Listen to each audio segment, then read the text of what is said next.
22,000 young people age out of foster care each year without family structures in place to support them. It's an issue that Sixto Cancel is working to address. He's the founder and CEO of Think of Us. That's a nonprofit organization that aims to change child welfare systems across the country. He's also experienced foster care himself. Tonight, he shares his brief but spectacular take on what's known as kinship care.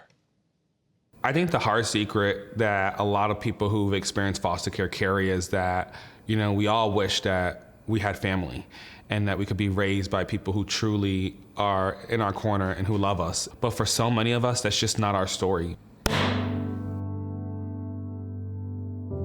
I was 11 months old when social workers placed me into foster care because of my mother's drug addiction and poverty issues. I was adopted at 9, and that adopted family was supposed to be my forever family, but unfortunately, it was riddled with racism and extreme abuse.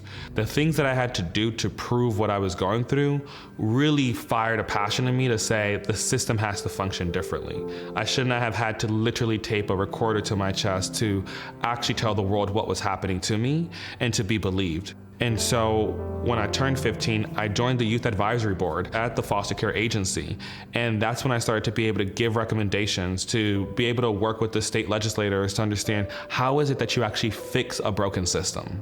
I started Think of Us in 2017 because I knew that the foster care system was broken, and so many of us who have experienced it want to transform it. The foster care system has about 400,000 young people in it at any time. Where foster care really failed me was the fact that I could have lived with people who could have loved me. 3 years ago, I realized that I had 4 uncles and aunts who were foster adoptive parents who had been fostering longer than I had been alive. And this whole entire time, I've actually could have been raised with family if we would have had prioritized family members.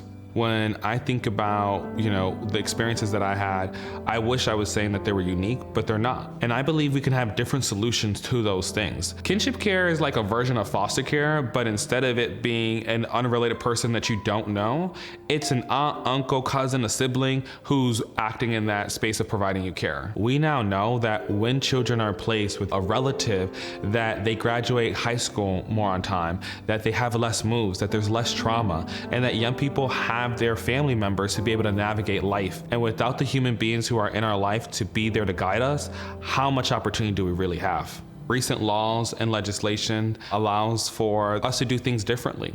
Now child welfare is able to actually provide services without having to separate a family. How is it that you get a family the housing support, the mental health support, the things that will keep them together instead of taking that child and having to place them in foster care? And that's a very new function for the child welfare system.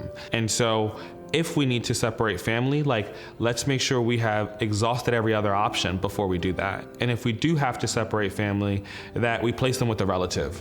This has the potential to really make our foster care system a family first type system. My name is Sixto Cancel, and this is my brief but spectacular take on prioritizing kinship care. And you can watch more brief but spectacular videos online at pbs.org/newshour/brief.